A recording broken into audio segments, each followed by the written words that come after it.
Hi, welcome back to another episode of Let's Talk About This. My guest today is a mental health activist. She goes by the name of Kay, and Kay is a native of Willingboro, New Jersey. Her mission is to raise awareness and to amplify the importance of mental health.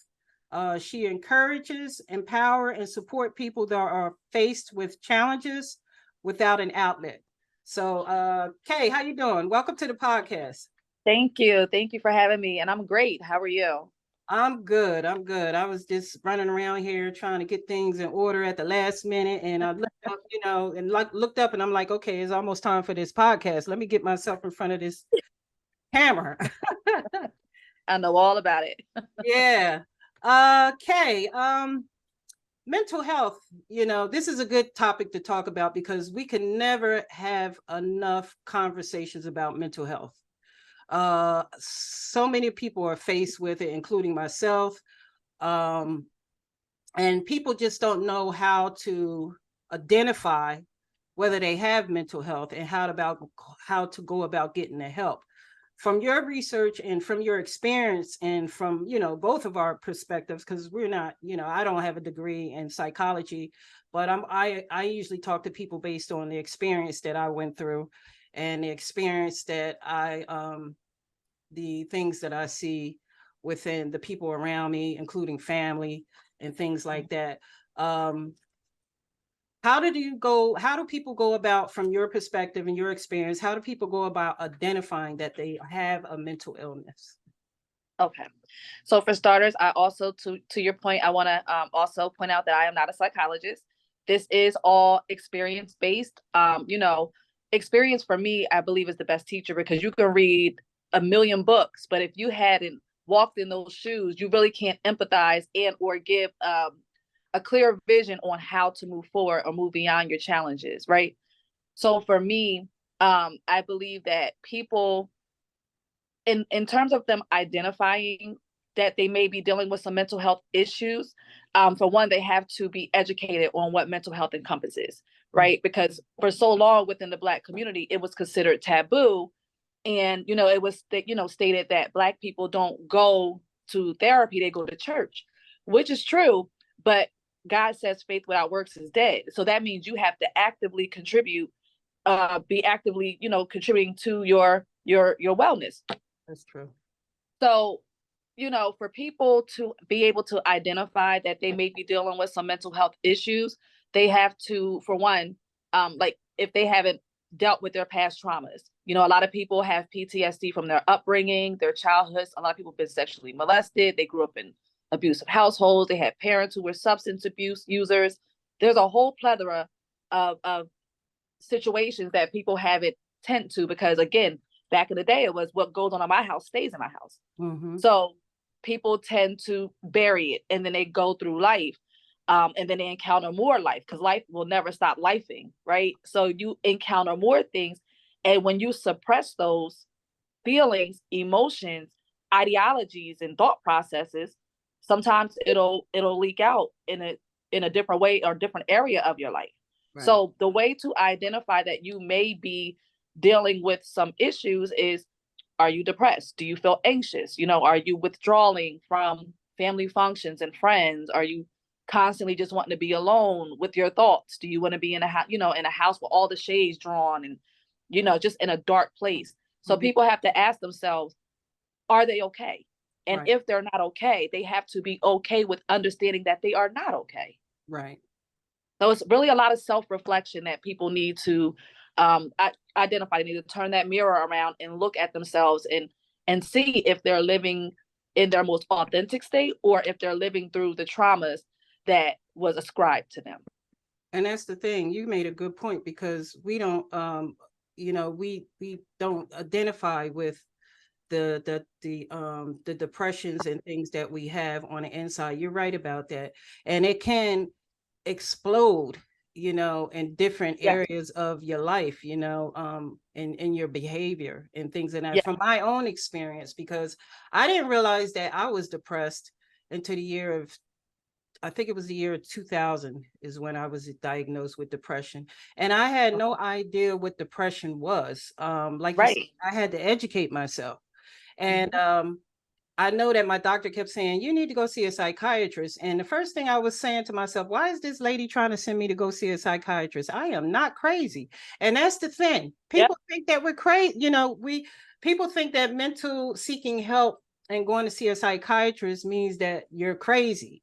And that's not the case. It's just that Not you at all. need to talk it out. Whatever you're holding in, whatever you're going through, you need to talk to somebody about it. So that's And, interesting that you said that. and to your point, people, the reason why you didn't understand or know what depression was is because within the Black and brown communities, again, it's not about race, but it's just more so about our experiences, Right. right? So within our community, these types of conversations and or diagnosis was never on our radar.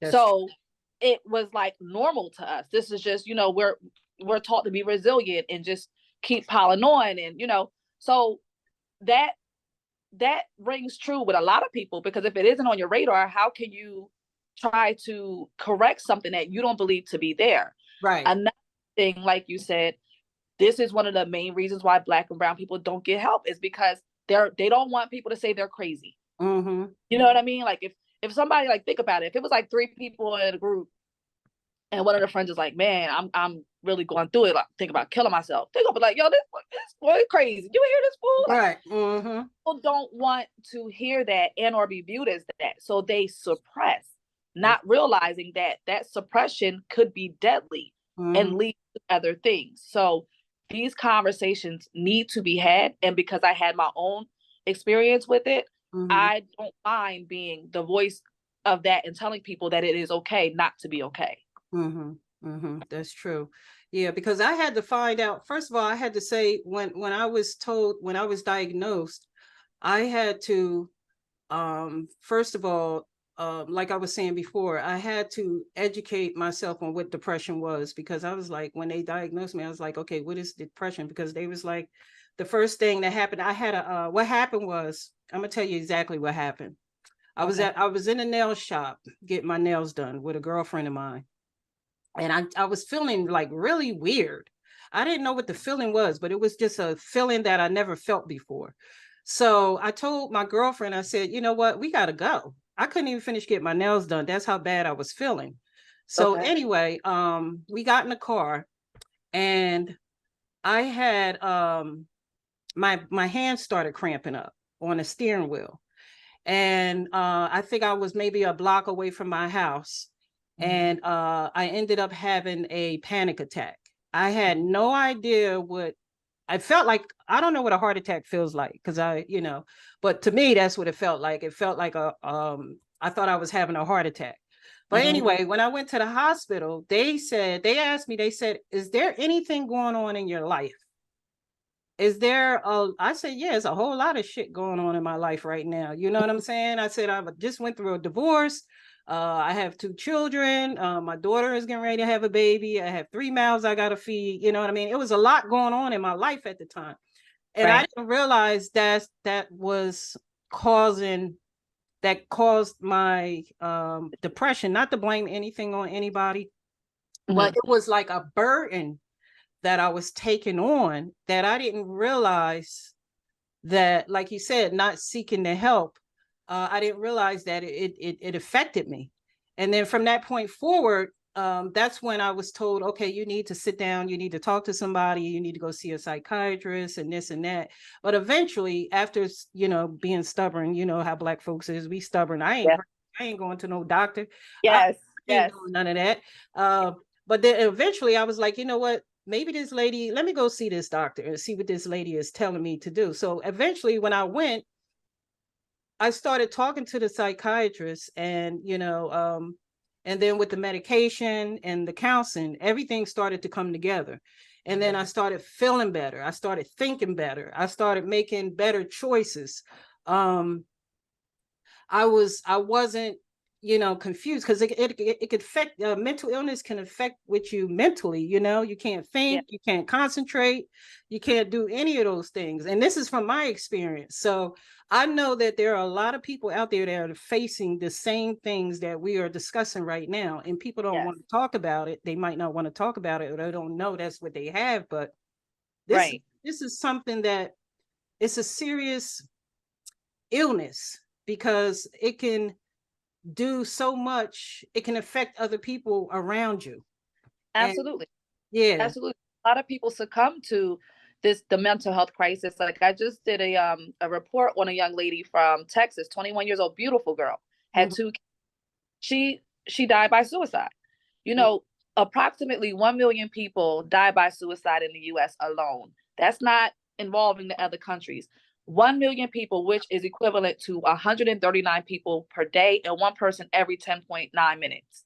This wow. is a serious, serious thing because if you're not right in here, because you can't escape your mind is Nope, with you all day, every day. that's true. And people don't understand that if you don't cater to your mind and your overall self-care, you of course you oh, I ain't never gonna be suicidal, but you can't say that That's because one right. time 1 minute you can just snap at any given moment. That's true. We're human, Hmm. whether we're white, black, green, purple, orange, or gray. We're human and we have brains. And for our brains to be a measly 3 pounds, it is the absolute most powerful organ in our bodies. Hmm. So we must begin normalizing talking to people. And, another thing I'll say for like the reason why I'm really careful, like I always say mental health, because when people hear mental illness, there's nothing wrong with me. I'm not crazy Hmm. because terminology, right? Right. But mental health simply speaks to your overall well-being. That's right. Mental illnesses are clinical diagnoses, which is like bipolarism, cutting, schizophrenia. Hmm. So when someone says, excuse me, to you, how is your mental health? That is not to suggest that something's wrong with you. That's just Right. making sure you're okay. Right. And if you are not, let me help you, get the resources that you need. If you need to talk, people don't want to be judged and Mhm. people don't like showing vulnerability. That's true. That's true. So there's a lot of different moving parts in this whole mental health realm, and advocating for it, I feel like it's important. And I really have been really successful when I do my videos. A lot of people don't, people comment, but a lot of people inbox me. Hmm. I have private conversations. One thing is that God has 100% blessed me with is people trust me. Hmm. And that is a key factor in doing what I do Hmm. because they know that number one, I'm not going to judge them. Right. Number two, I will never repeat their business. Right. That's just not me. That's not what I do. So the Right. fact for trusting me and opening up and Hmm. I'm able to help them, that makes everything that I've endured so Right. much because I had to go through it in order to help other people through it as well. That's true. And people got to realize, like you said, people have to realize that people think that they're by themselves when they're dealing with mental. It's Yeah, not something, that's another thing. I thought I was by myself. I was like, am I the only one going through this right now? But right. then when I started talking to other people, they was like, okay, I'm glad you're talking about this because I'm going through the same thing. Yeah, yes, I'm like, yeah, okay, so I'm not the only one that's going through this, at all. Yeah. Everybody dealing with something. Mm-hmm. Every maybe different things, but everyone struggles with something Mm-hmm. because right. And to suggest that you are perfect and you're not, that means you're equivalent to God, and ain't no one equivalent to that to God. Right. So people, again, people just want to, especially with the social media world, everybody wants to paint this distorted picture Right. instead of accepting where they are. Because Right. what you accept, you're able to heal and help yourself. But if you want to keep denying the presence of whatever is going on internally, Mm-hmm. it's going to come out. Like you can lose a lot of weight, you could be stressed out, like you said, depressed. Mm-hmm. There's a lot of things that can come from that. And people just really have to be made comfortable with having these conversations and understanding that we are all in this fight together. No Right. one's no one's alone. We may Mm-hmm. have different stories, but we're all experiencing some type of mental psychosis. Well, let me not say psychosis because people will say, "Oh, I'm not crazy." We're Right. all dealing with something internally. Internally. Right. Period. Right. And it's okay. Right. And that's the thing. It's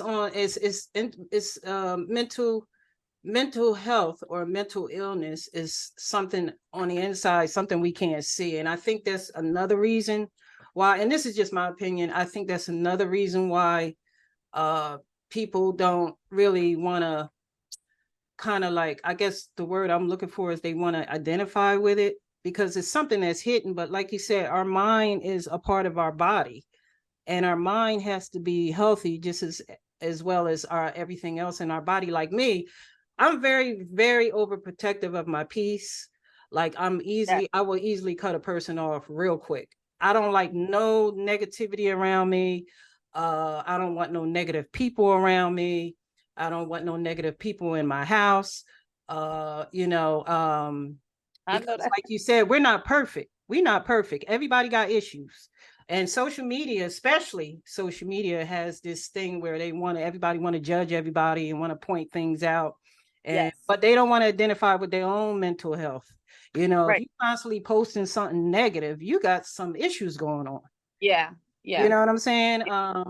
If you're constantly mad at somebody's success or with or their growth, then you got some issues going on. Ab- You know what I And mean? people don't want to accept that. They want to Right. make it about everyone else. Right. For example, when I did the interview on the young lady from Texas, I looked at, because she was putting up social media posts about, not wanting to be here anymore. She's tired of being a parent by herself. The kid's father is not involved. And, people always, oh, I'm praying for you. But people like that need people who are going to be proactive, right?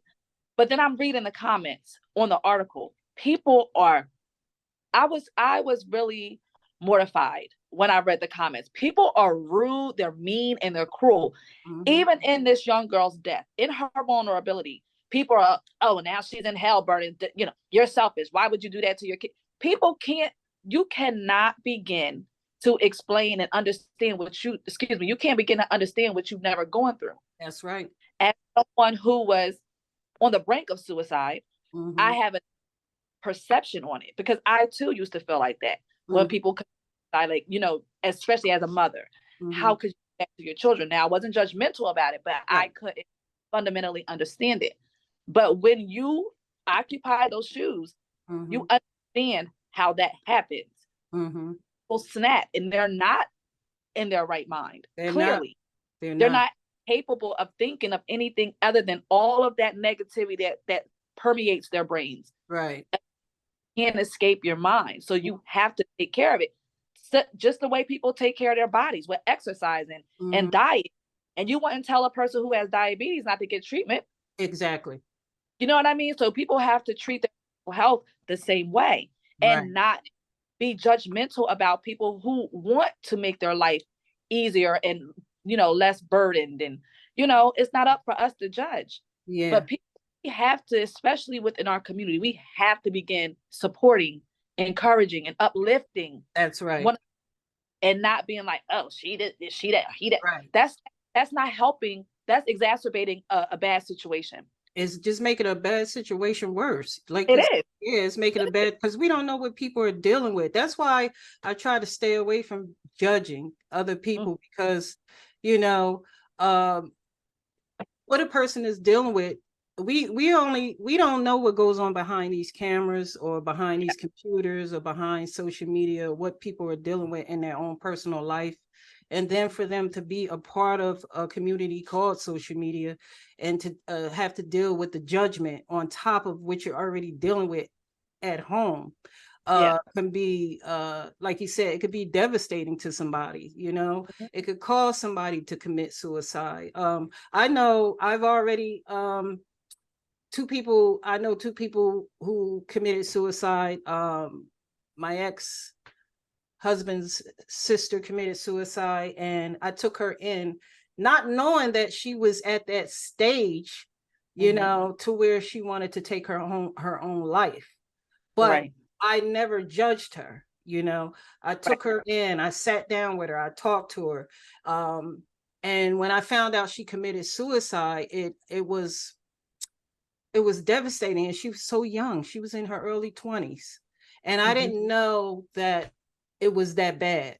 I had a neighbor who lived, this was a few years back, a neighbor who she was drinking a lot, popping pills. I would invite her a lot. I knew she was going through something, so I would bring her into my house and have personal Bible studies and let her be a part of my personal Bible studies that I was having. Mhm. She came to the Bible study intoxicated, and I didn't judge her, you know, but I did bring her in, and I consoled her. I talked to her because I knew she was going through something, and then she was living with somebody who was a drug addict, which didn't help. Two drug Right. addicts can't live together, you know. Uh, and then next thing you know, I get a call at work that she killed herself. And that just shocked me. It just, she stepped in front of a train, and Oh God. yeah, and it was just, I had to leave work. That's how bad it was, because I had built a close relationship with her and I was trying to save her. I was sort of like kind of trying to save her life because I knew she was dealing with something. But we have to be careful of the things that we say to one another, Absolutely. sometimes people tend to always want to put other people down to make themselves feel good, Right. you Right. know. And how does that even make sense in their mind? Like, Right. to highlight someone else's deficiencies to make yourself feel good, and that in itself says that you yourself are dealing with a lot, and you need to come to terms with Mm-hmm. what you're feeling, Mm-hmm. because no way you can feel good from that. Right. Feeling good by helping people, encouraging them, and Exactly. letting them know that you're there for them. Sometimes you can't force yourself on people, but as long as they know you're there, Mm-hmm. that's all pretty much that they need, and know that you're not going to judge them. And sometimes people just need you to listen. They may not even want advice or need advice. They Mm-hmm. just want to be able to vent, because think about it. I know for me, like, if I keep stuff in, well, I'm not good with that. So I typically say what I have to say, but Mm-hmm. it's not say it's how you say it. But That, if you constantly build and you keep, and it festers, and something else happens and you suppress it and it festers, something else happens, you're going to snap one day. mm-hmm. You can be all smiles, you can be beautiful, you can be handsome, you can dress good, you can have money, but Mm-hmm. none of that stuff matters It if don't it matter is not if in you. good condition. Mm-hmm. Yeah, And we have to begin to be okay with that. that's right. That's right. Nothing wrong. Nothing wrong with it. What's wrong is allowing that toxicity to control your life, because ultimately, if you're not mentally well, you're going to live through the things that has happened to you, the things that has hurt you, the things that are occurring. You're Mm. not living in your most authentic state. And personally, we get one life to live. I want to be happy. That's right. Me You know too. what I Even if I mean? And got even if I got to cut off including family. If you got to cut family off, your happiness is your priority. I'm gonna tell listen, you something. let me tell you something about that. So with family, and we didn't ask for these people; they were assigned to us. Right. Okay, Right. they're not exempt. If they're not adding value, if they're constantly negative, draining you, you have to either withdraw or compartmentalize. That's I right. actually did a video about that too. With people, having friends, family, whomever, coworkers that are negative, and if you're trying to remain in a positive space, again, because life never stops lifing. That's So right. if you choose to look and focus on the positive, and Mm. you have some life that's always trying to bring you darkness, but you're not at a level where you feel confident cutting them off, I say deal with them in doses, right? Mm. You control how long they're in your presence, That's right. because you can only endure it for so long. So Mm-hmm. people like us aren't just cutthroat. Like, yeah, I love you, but I have to love you from a distance, because you're penetrating my serenity, and that for me is everything. Mm-hmm. You know Mm-hmm. what I mean? So if people aren't comfortable with just cutting people off, then they need to deal with these people in doses, and just kind of hold a situation in terms of how long they're in their presence. Mm-hmm. You Mm-hmm. Because Yeah, that that's true. And I had a friend come and visit me, and when she came, her energy was bad. And I was mm, like, I'm sorry, you gotta leave. I said, I love you, but you gotta go, because I can't have that negative energy around me. especially Go home, get yourself together, take your medication, do whatever you gotta do, and then come back and see me. Because I have to protect my energy, my space, absolutely, my peace, my mental, you know. Uh absolutely. yeah, Because if you don't feel, you know what I mhm, mean? Like, you are in full control over what you allow to penetrate your peace and mhm, your everything, because when you don't have peace and stillness, you can't properly function. You can't. You know what I mean? It's just too much going on. Mm-hmm. Yeah. I'm telling you, I had to, and it's sometimes, it can hurt, when it's people that's close to you, when it's people that you love. But they don't understand that your peace is your priority. It's my Absolutely. priority for me. I got things I'm trying to do. I got things I'm trying to accomplish. I got to be in a clear state of mind. Absolutely. You know what I'm saying? I can't have you around me and everything that I throw out to you as an idea is a negative, or, I don't think you should do that. Or no, I don't think, no, this is my life. This is decision I'm going to make for me. I got to live this life. Like you said, we only get one life to live, Right. and I'm not going to spend the rest of my life. If you want to spend the rest of your life being miserable, that's on you. But I'm not going to. Yeah, you're not gonna bring over here. Like, no. Right. Your vibes tell everything. Energy tell everything. Even on social media, I'm quick to delete people. I'm quick to cut people off, friends or no friends. Because just like we have to be careful of the people that we keep in our company, we have to be careful of the same people we keep in our company on social media. Yep. It's terrible. And when you go on social media, it's just so much negativity. People are fighting, and people are, the videos that go viral are always negative in nature. Right. And I know for me, initially starting, that was a scary thing, because I felt like, okay, so because my message is positive, right, you don't really get the what's the word I'm looking for? The acknowledgement, or people aren't really checking for positive things. They love the negativity, love the chaos, the killing, and they love that. They not even necessarily love, but they're engaged in that. Right. I had to understand that it's not about that. It's, if I save one person, if I can help one person, I'm doing diligence, and I'm doing what God has ordained me to do. So I had to be conscious of that. But I one thing is I can say is I'm okay with being that beacon of light. You will never go on my page and see anything negative. Right. Even if I'm having a bad day, I would never impose that on somebody else. On somebody else, exactly. Yeah, because that negativity is contagious. It is. It is absolutely contagious. And like you said, you have to prioritize your mental health. So I even told people, I suggested in one of my videos, when you are already in a negative space, limit how much you watch the news, limit your social media intake, limit being around people who are negative, because you don't want those actions to exacerbate what you are already feeling. You have to protect you. You have to process what you're currently feeling, and not by taking on all that extra junk that really doesn't have anything to do with you. Exactly. You know what I mean? Yep, exactly. It takes discipline. Yep. I just printed this out on this right here, the Center for Disease Control and Prevention. And I was amazed at what it said here. It says here that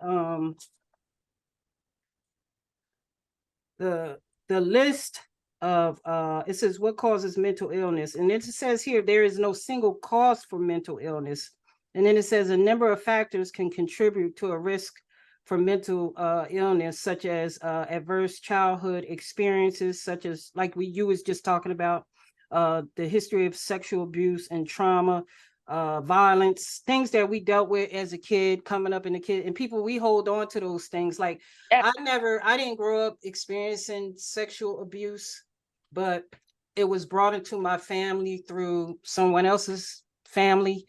And I didn't know that it affected one of my loved ones, and I didn't find out that they were sexually abused until later on. But then I didn't understand why they were so angry, and then I found out later on they were sexually abused. And I was like, man, why didn't I know this? I felt like a lot of it was my fault, because I felt like I didn't protect them like I should have. And I had to cut that family member off, never spoke to that family member ever to this day. Once I found out that it was them who did it, it just, I was just so upset because it was somebody that was close to me. You know, the people that can hurt you the most are the ones that are close to you.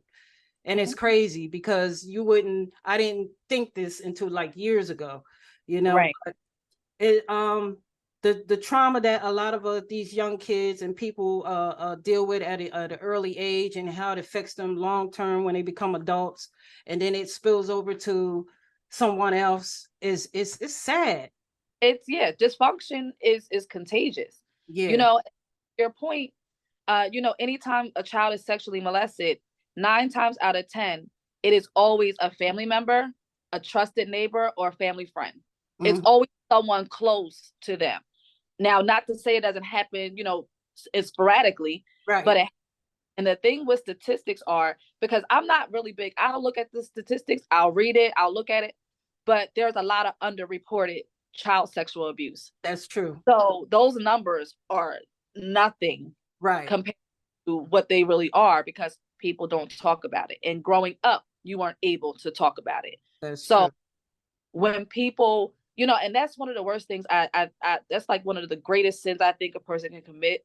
Although there's none greater than the other, but for me, I feel like when you violate a child, a young child, a defenseless child, Mhm. and you commit that type of act on them, you are like the worst person in this world, because you are stealing their innocence Exactly. and you're creating a deficiency and a void that they're going to have to try to fill later on in their lives. How, Mhm. you know what I mean? And we'll That's never be able to really understand the mindset of a person like that, because true. they're not right in the mind. We can't identify with that, We can't. That's you true. know? And that's the worst thing you can do, because now this child will not be their authentic self. They're going to start living through the things that happened to them The and trauma. Yeah. their trauma. And then Yeah. to call the injury, the person who it was, Mhm. how long it endured. Mhm. Where was my mom and dad? No one protected me. So this goes on. And under excuse me, children who don't have parents who protect, the under protected kids become overprotective Mhm. parents.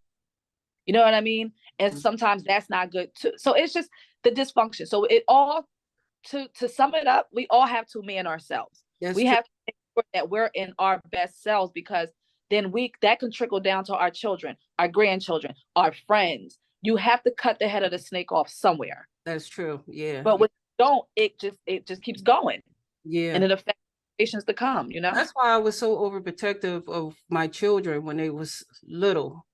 And Hmm. I didn't allow them to stay overnight at other people's houses. And I used to tell my kids, I said, look, I don't know what's going on in that person's house. Um, and vice versa. They don't know what's going on in my house, but this is my Right, house. I know what's going on in my house. right. If they want to spend the night, they could come over here, but you ain't going over there. I know that's right. Yeah, I was like very overprotective of my kids. I was like, and I just didn't trust anybody, when it came down to leaving my kids with people.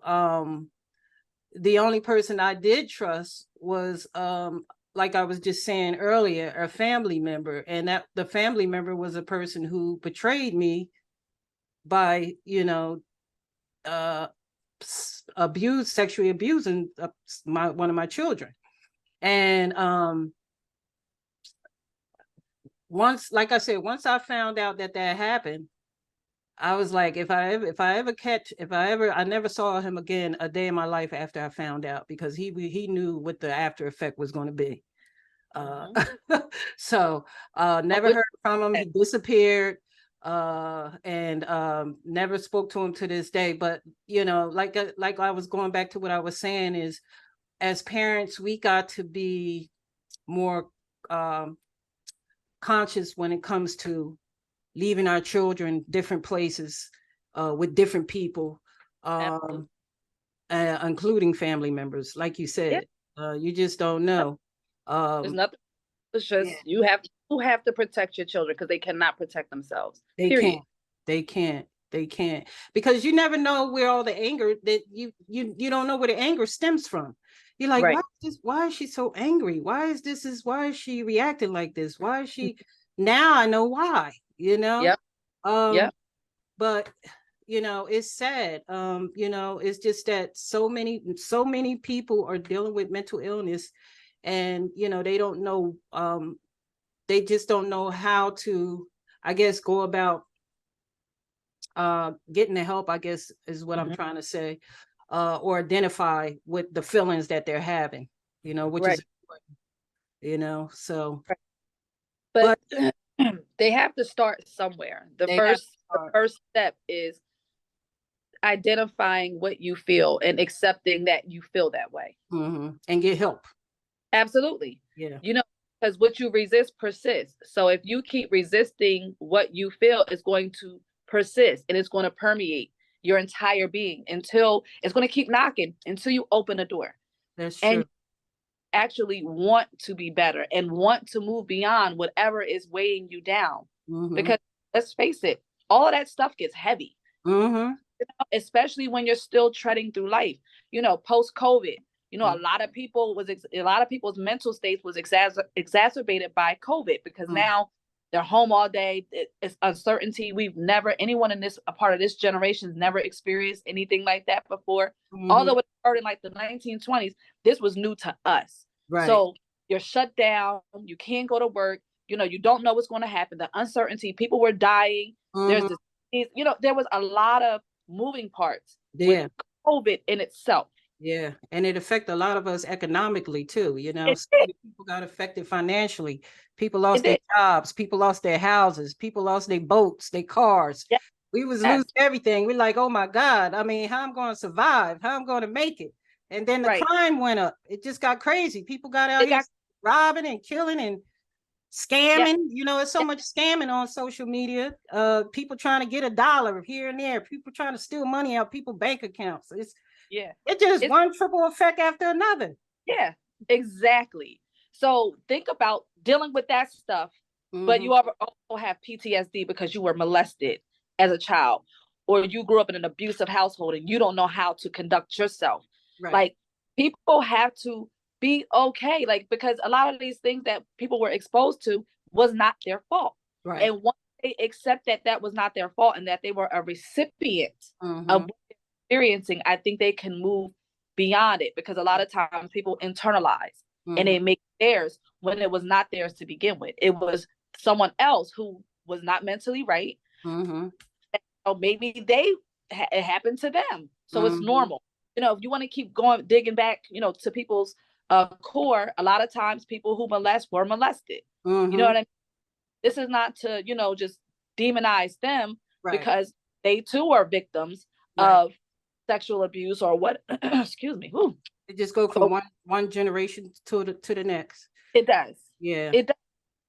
And people, like I said, people have to cut the head of the snake off. That's the only way to really move beyond it. And they have to accept the fact that they're not okay and that it's their fault, and really begin to get to the core of why you feel the way you feel. And now let's figure out how you move beyond it. Right. You have to be proactive, know? You gotta go to, now we gotta talk about solutions. Yes. How to get yourself better, get your mind right, get your mind better. I know for me, what I do is, personally, I like to go to the gym. I've been eating right, working out. I read a scripture every morning to start my day. Yes. Like I said, I'm very, very proactive when it comes to my peace of mind. I had to cut people off. And especially coming from what I just came from an injury. I just got hurt. And it took me 2 years to recover, almost 2 years, and I'm still recovering physically. And so I'm very, very, very conscious of what's around me, who's around me, who I'm dealing with. And I have to be, like you said, we only live once. We have to be happy in this life. Absolutely. We control of our own happiness. We are in control. No one else can control that. We are. So we have to man that and be at the forefront of it, and accept that you are in control, and that no one else can do anything to you unless you allow it. As when you're an adult, That's we're not true. adolescents, but as an adult, As an adult, right, you have to protect your peace by any means necessary. So right. again, want to be happy, you have to, like you said, cut off certain people, even if it hurts. You Yeah, have to understand that you are your own priority. that's No right. one's going to take care of you like you're going to take care of yourself. And Mm, you have to, be accepting of that. that's true. Now you wrote a book. Did you just, No, you that, didn't write a book? no, I have a blog. You have a blog. Okay. All right. All right. See, my mistake. That's my It's fault. okay. I didn't read that all the way. I thought it was a book, but it was a blog. Okay.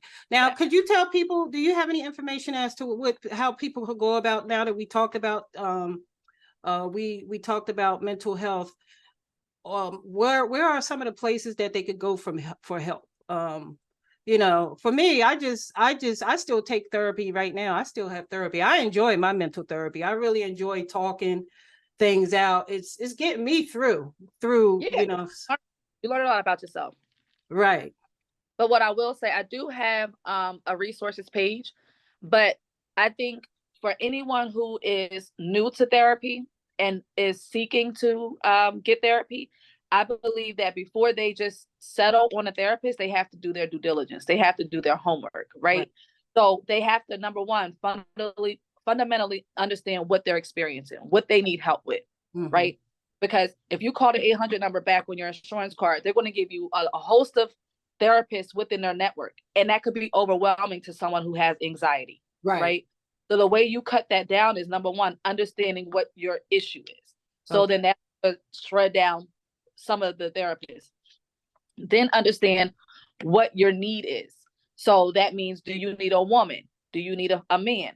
Do you require them to be African American? Do you want them to be Caucasian? There's a criteria. People need to develop a criteria in terms of what they need, because I have a friend who was a black male from the city, and he went to a therapist who was an older white gentleman, and it was unsuccessful, and he's like, in therapy, that doesn't work. And I'm like, no, it does work, but you have to find you're compatible with, because depending on who you go to, you can feel he felt like he was being judged instead of being directed in the right space. And I've had several people tell me that they didn't feel that therapy worked. So I told they have to develop a criteria. So understand, if you want an older person, if you want a younger person, should their degree be in a certain area of study?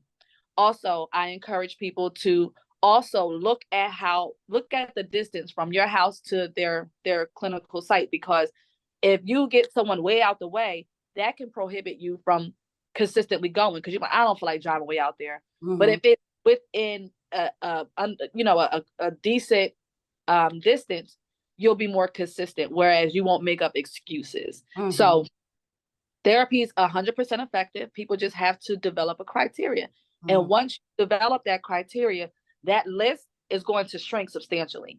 And then you'll have a few. And then you go online, you look them up, you look at what their area of study is, you look at their reviews. Right. That's also important.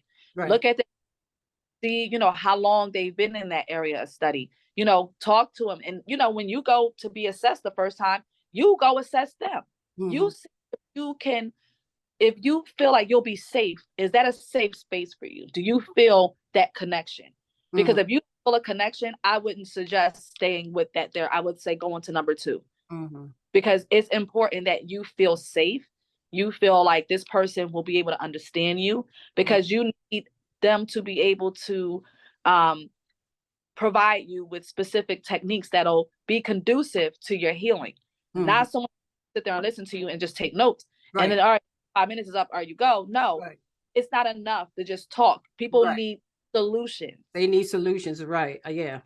I had to cut a therapist off for that, because all they was doing was, I didn't feel like they was doing anything for me. We would get in there, sit down and talk. She would write things down and ask me questions, and I was like, that's it.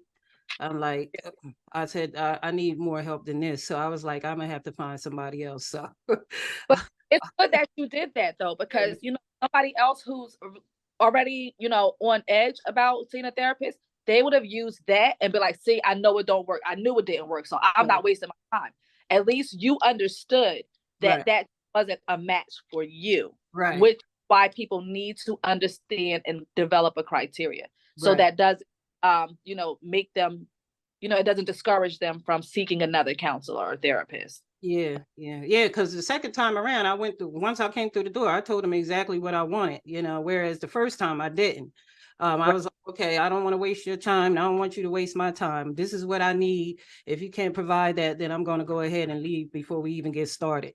So, Yeah. so that's how I had to approach it. I'm like, Yeah, I had to approach it that the second time around. I was like, time is money.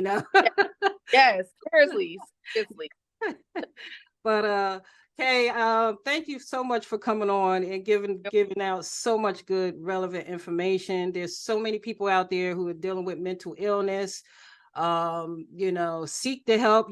We have to let the audience know if you're dealing with something, get the help. You're not alone. You're not by yourself. It's a lot of people dealing with it. I found that depression medication was the number one prescribed medication in the country, Yeah. which goes to tell you that people are dealing with a lot of stuff.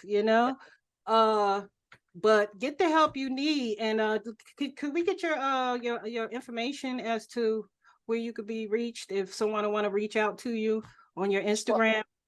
So my Instagram page, The Experience with Kay. That's all one word, and Kay is Kay.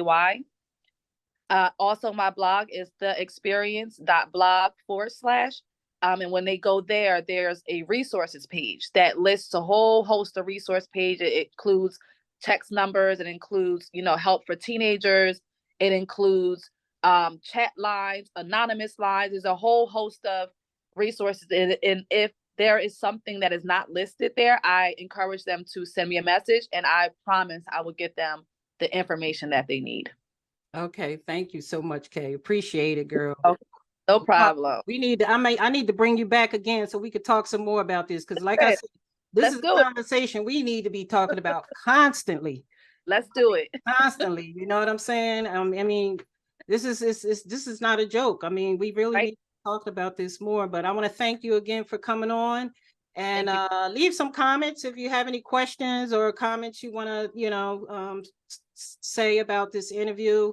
Also, don't forget to like and subscribe and hit that notification button if you want to be notified for the next interview. Why am my face so greasy? I feel like I'm sweating up here. Jesus Lord. But anyway, all right. So Kay, I'll talk to you again soon. Absolutely. And peace, everyone. Enjoy your day. God bless. God bless. Peace. Let's see.